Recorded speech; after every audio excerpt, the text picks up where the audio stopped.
Salut à tous, c'est la chaîne Chasteté, je m'appelle Kirill et ici nous parlons de montres. Et aujourd'hui, nous examinons la mécanique classique Orient avec un balancier ouvert RAG 0009S1.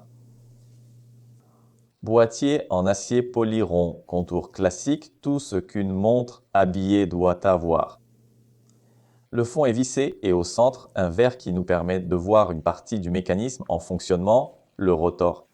Sur les côtés, des informations sur le calibre, le matériau et l'étanchéité, 5 atmosphères. Cela signifie que vous pouvez prendre une douche, vous laver les mains, mais il est déconseillé de nager avec. La montre est surmontée d'un verre minéral. Il est au niveau du boîtier, mais légèrement bombé vers le centre. Et sous le verre, un cadran blanc. De loin, en vrai, on pourrait même croire qu'il est en émail. Mais bien sûr, ce n'est pas le cas. Le balancier ouvert à 9 heures attire immédiatement l'attention, nous permettant de voir une partie du mécanisme de l'autre côté. Le cadran est marqué de chiffres arabes avec des index luminescents et les aiguilles des heures et des minutes sont également luminescentes.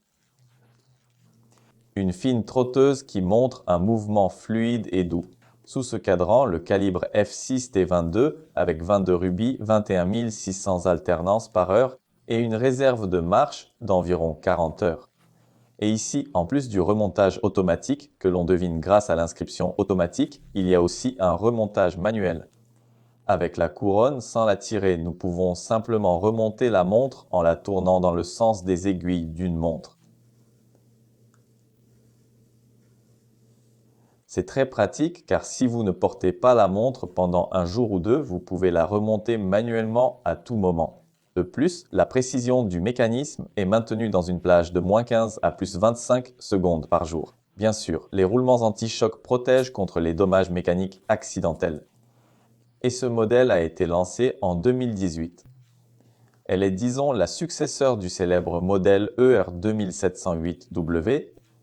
Ce modèle était particulièrement populaire dans la seconde moitié des années 2010, c'est-à-dire de 2015 à 2020, mais il n'avait qu'un remontage automatique. Mais ces dernières années, Orient a commencé à diversifier sa gamme avec des calibres à double remontage, c'est-à-dire automatique et manuel. Ainsi, les modèles sont devenus plus fonctionnels, plus adaptés aux conditions de vie. Cependant, le design et l'esthétique, la beauté d'Orient, sont restés les mêmes. Le luminescent est très brillant, il se comporte parfaitement dans l'obscurité. Il aurait peut-être fallu allonger un peu l'index à 12 heures, le mettre en valeur pour qu'il serve de repère.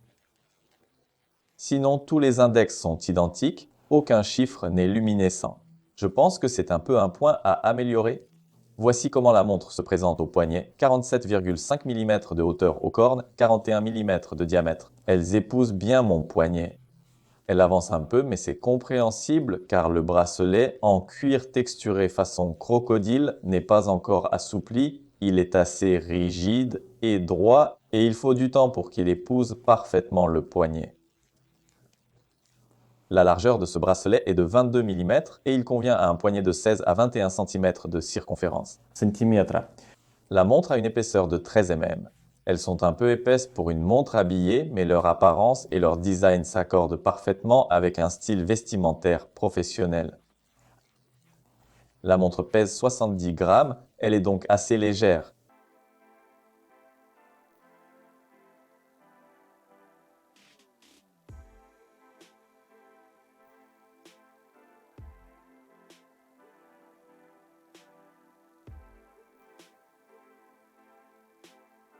Je ne les recommanderais pas comme modèle quotidien. Le design est trop classique, trop professionnel. C'est une option pour ceux qui recherchent une bonne mécanique fiable et de qualité sans vouloir payer le prix de la Suisse. En résumé, je dirais que ce modèle a une apparence très présentable, un beau design non seulement du cadran mais aussi du boîtier dans son ensemble, complété par la transparence du fond et du cadran qui nous permet de voir une partie du mécanisme en fonctionnement. Et le mécanisme lui-même est un atout, une belle mécanique avec deux types de remontage et une bonne réserve de marche. Quant aux inconvénients, j'en noterai quelques-uns pour ma part. Le premier, c'est la matière luminescente. Il est brillant, mais comme je l'ai déjà dit, il manque soit un index allongé à 12 heures, soit au moins le chiffre 12 éclairé. Ce serait idéal. Comme deuxième inconvénient, je noterai l'absence de date. La présence de la date est plutôt une condition obligatoire pour une montre, donc cela manque ici, du moins pour moi. Le prix de la montre est de 250 dollars américains. C'est définitivement moins cher que les équivalents suisses. Donc en choisissant une montre mécanique au design classique, vous pouvez opter pour ce modèle et vous ne le regretterez pas. À la fin, j'aimerais connaître votre avis sur ce modèle, n'hésitez pas à le laisser dans les commentaires sous la vidéo. Aussi, si vous avez aimé, mettez un like et abonnez-vous à la chaîne. Et bien c'est tout, au revoir à tous.